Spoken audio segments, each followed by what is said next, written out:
Welcome to big news. నేను మీ గౌసుద్దీన్ షేక్.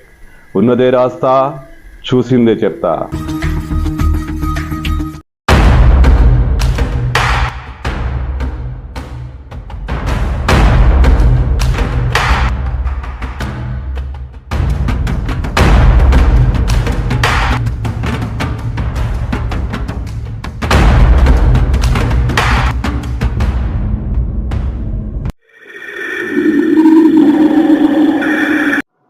అది ఒక శ్మశానం. సాయంకాలం సమయం. చితిమంటలు చిటపటగా మండుతున్నాయి. ఆ దేహాన్ని తమలో కలుపుకుంటున్నాయి. ఆ దేహాన్ని పూర్తిగా కబళించి వేస్తున్నాయి. ఆ మరణించిన వ్యక్తితో పాటు శ్మశానానికి చేరుకున్న బంధువులు ఆవేదనగా ఆర్తిగా తమ వాడు వెళ్ళిపోయాడు అంటూ దీనంగా ఆ చితిమంటల వైపు చూస్తున్నారు. కానీ వాళ్లకు తెలియకుండా కాస్త దూరంలో ఏ పొదల చాటునో కొన్ని జీవులు వాళ్ళను గమనిస్తున్నాయి. వాళ్ళకంటే ఆసక్తిగా, వాళ్ళకంటే చాలా ఇంట్రెస్ట్గా ఆ జీవులు చితిమంటలపై ఆశగా చూస్తున్నాయి. మండుతున్న కపాలాన్ని చూస్తున్నాయి, కాలిపోతున్న దేహాన్ని చూస్తున్నాయి. ఎప్పుడైతే మంటలారిపోతాయో అంటూ ఎంతో ఉత్సుకతో ఎదురు చూస్తున్నాయి. ఎస్, బంధువుల కంటే వీళ్ళే చాలా ఇంట్రెస్ట్గా ఆ చితిమంటల వైపు చూస్తున్నారు. అసలు అక్కడ ఏం జరుగుతోంది? బంధువులు వెళ్ళిపోయారు. చితి క్రమంగా చల్లారిపోయింది. అంతే, అక్కడ అలజడి. ఎస్, శ్మశానంలో అలజడి చెలరేగింది. ఓ 4-5 ఆకారాలు చీకట్లోనే ఆ చితిమంటల వైపు, ఆరిపోయిన చితి వైపు దూసుకు వచ్చాయి. ఆ ఆరిపోయిన చితిలో, ఆ బూడిదలో మిగిలి ఉన్న అవశేషాలను ఆ జీవులు వెతుకుతున్నాయి. ఎవరు వాళ్ళు? మనుషులేనా, లేక క్రూరముగారా, లేక అక్కడేమైనా క్షుద్ర శక్తులకు ఆవాహనం పలుకుతున్నారా? ఏదో జరుగుతోంది. మొత్తానికి ఆ చితి బూడిదలో ఏదో వెతుకుతున్నారు. వాళ్లకు కపాలం దొరికింది. అంతే, కపాలాన్ని తీసుకున్నారు. ఎస్, వాళ్ళు మనుషులే. ఆ కపాలాన్ని తీసుకున్నారు, తమ సంచిలో వేసుకున్నారు. ఇంకా ఆబగా అటు ఇటు వెతికారు. అది ఒక మహిళ శవమని అర్థమైంది. అంతే, మరీ ఆసక్తిగా ఆ మహిళకు చెందిన కాళ్ళు చేతులు ఎక్కడైతే కాలిపోయాయో అక్కడున్న బూడిదను కూడా తీసుకొని సంచిలో వేసుకొని అక్కడి నుంచి దూరంగా వెళ్ళిపోయారు. ఎవరు వీళ్ళు?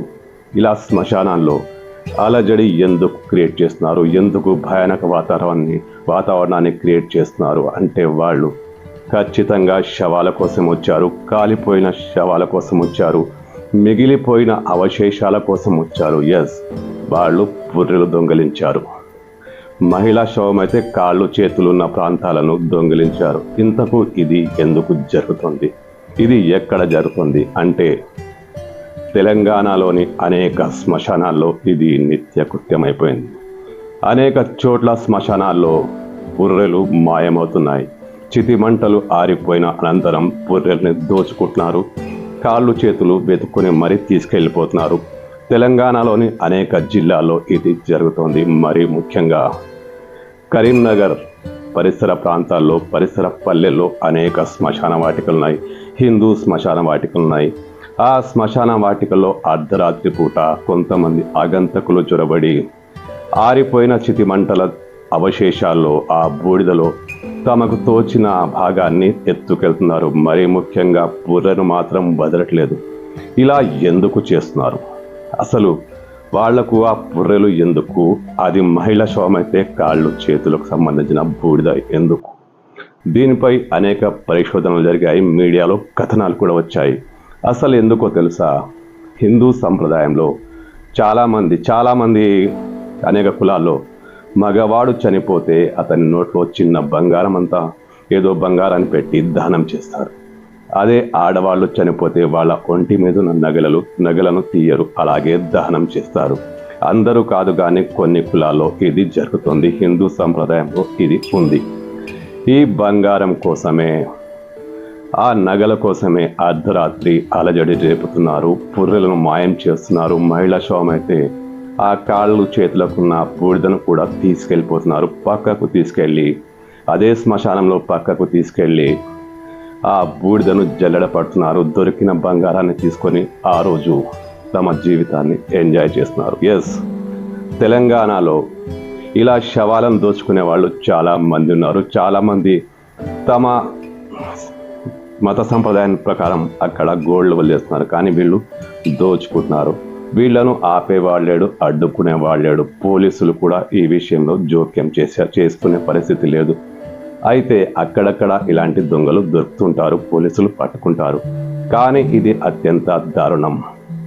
ఒక కులంలో ఒక సంప్రదాయాన్ని గౌరవించి అక్కడ బంగారాన్ని వదిలేస్తే వీళ్ళు ఆ శ్మశానంలో ఆ బూడిదలో తొక్కుకుంటూ వెళ్ళి అన్నీ దోచుకుంటున్నారు. ఇది ఇప్పుడు తెలంగాణలోని అనేక జిల్లాల్లో, మరీ ముఖ్యంగా కరీంనగర్లో ఇది బాగా జరుగుతుందట.